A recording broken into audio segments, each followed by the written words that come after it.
Earlier in the service, before we prayed the Amidah, I gave you a heads up that we might be talking about the patriarchs and matriarchs a little bit later, and now is that moment. When we began the Amidah, the first paragraph, the first prayer, the Avot and Imahot, we prayed to God in a familiar way, addressing God as Elohei Abraham, Elohei Yitzchak, Elohei Yaakov, God of Abraham, Isaac, and Jacob. And then, of course, as we know, we add the Imahot. And the reason why we refer to God this way is that when we open up the Amidah, which is a reminder of the most central prayer in the service, we're trying to remind God of who we are. Not just random shmos sitting in pews, but the worthy descendants of Abraham, Isaac, and Jacob, who knew God intimately. And obviously, in our Reform Siddur, we don't just stop with those three. We add in the matriarchs, Sarah, Rebecca, Rachel, and Leah, demonstrating that their memory is just as important. For the past few decades, nearly all Reform and many conservative Jews have added the Imahot to the Amidah. But there's something curious in the phrasing, or really in the placing, of the matriarchs' names. Abraham, Isaac, and Jacob each follow one another generationally.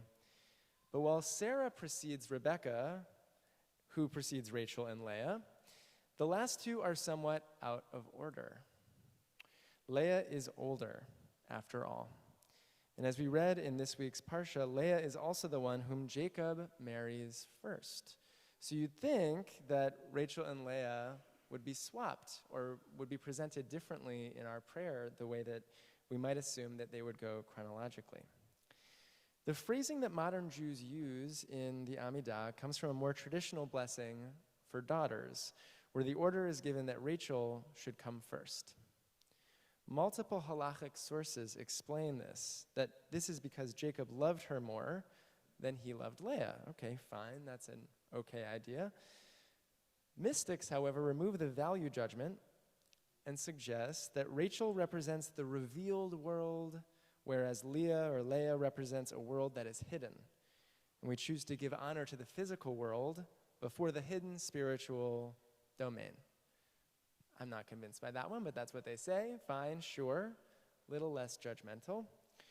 But whether it's for one of these reasons or it's something else, it seems clear that Leah is treated unfairly, I think, by our tradition. It seems unfair that she should come second.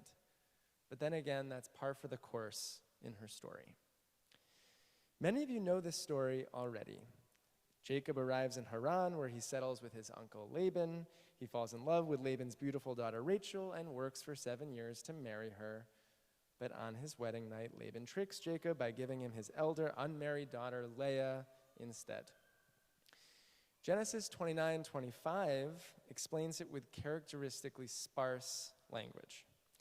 And when morning came, there was Leah. That's literally what it says. I feel like it's intended to be read in precisely that tone. Apparently, Jacob didn't realize his mistake until the next day. The Torah doesn't go into detail about how exactly Jacob could have possibly not figured it out sooner. But suffice it to say that Jacob married the wrong woman and had to work for Laban another 7 years in order to marry Rachel. You may recall Perchik from Fiddler on the Roof explaining this story to say that you should never trust an employer. It's an iconic scene in Jewish American cinema. Though there is something almost comic in the staging of this episode, it is actually a deeply painful moment for all parties involved. Jacob is deceived by his uncle. Rachel is forced to watch her sister marry her beloved. And above all, Leah winds up married to someone who doesn't love her back. We typically teach this story by understanding Rachel as far more physically attractive than Leah, which would suggest that Jacob is somehow shallow in his preference for Rachel. But the text doesn't actually say that. The verse says, "Ve'enei Leah rakot, ve'Rachel haita yafat toar v'yifat mareh." Translating this in reverse, it's clear that Rachel was shapely and beautiful, but it doesn't say that Leah was ugly. It says, Ve'enei Leah rakot. Leah had weak eyes. The 12th century French commentator Rabbi suggests that Leah was actually quite beautiful as well, but her eyes were teary and soft. Rashbam, another French sage, goes so far as to say that her eyes were so beautiful that it didn't even matter what her body looked like, because her eyes alone made her marriage material.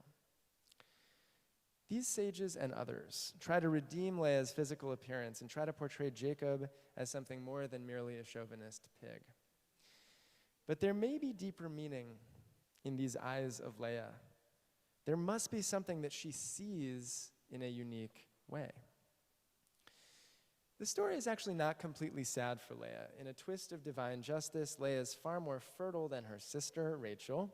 She bears 7 of Jacob's 13 children. And embedded within their names, we find a clue about what precisely made Leah's vision so significant. Leah names her firstborn Reuven, meaning the Eternal has seen, Ra'ah, my affliction. But the Torah also explains Reuven to mean, now my husband will love me, Yehevani. Yehevani. This choice of name suggests that by giving birth to a son, she hopes that Jacob will finally love her. And it continues on like this. Her second son is named Shimon because God heard, Shama, that she was unloved. When giving birth to a third son, she shouts, now my husband will become attached, Yilaveh, to me. And she names him Levi.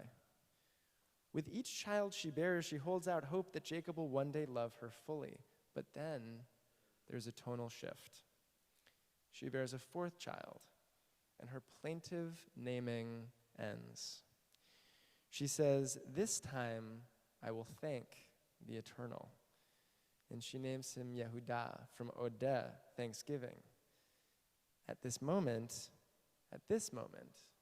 Leah accepts her fate.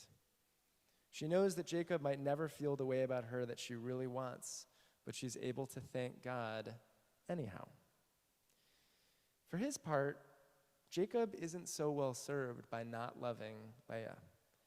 His obsession with Rachel ultimately causes a deep divide among his children who can't bear that he loves Rachel's children, Joseph and Benjamin, more than the others. And the rift causes him extreme heartbreak later in life.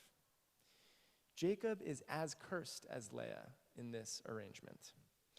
But I think there's something instructive for us in Leah's ability to eventually reach acceptance and gratitude.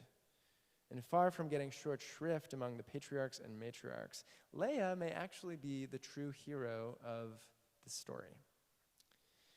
Rabbi Shai Held points us to the 2nd century sage Shimon Bar Yochai, who interpreted this story to mean that Leah was the first person ever to truly feel gratitude in her life. Earlier biblical figures were surely grateful to God for creating them and giving them extraordinary blessings. But Leah was the first to be grateful, even when life was not exclusively filled with blessing. It's easy to be grateful and thankful when everything is going well in your life. It's far harder to find that gratitude when things are dark and painful.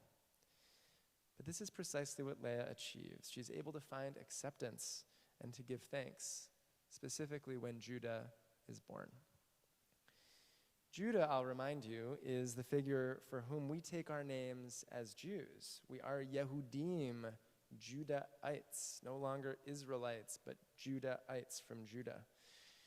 And with Held's reading of Leah expressing gratitude through Judah, we can say that as Jews, we're a people who continually attempt to express gratitude even in moments of deep sadness. Surely the Jews have known deep sorrow over the millennia. And yet we find ways to accept our disappointment and still to give thanks. In our morning blessings and our festival days and on Shabbat. Even when we feel like mourning, we still give thanks, because doing so is essential to who we are. On Shabbat, we pray the Amidah in a way that is unlike other times of the week. Typically, the prayer includes a number of petitionary prayers asking God for things, asking God for justice, for a bountiful harvest, for forgiveness. But on Shabbat, we instead focus on giving thanks. The first part of the prayer praises God for being mighty. The middle focuses on the bounty of Shabbat itself. And it ends with prayers of thanksgiving yet again. Modim anachnu lach. Given all that, it doesn't really feel so appropriate that Leah has to go last in our list of patriarchs and matriarchs, opening the Amidah. Since as a figure, she seems to embody so much of what the prayer is actually speaking about. But it could be that mentioning her last allows us to hold on to her, to draw her near to us as our mother, as our source of eternal optimism and gratitude, as a maternal voice beckoning us to remember to be grateful, even when we least feel like it. Shabbat Shalom.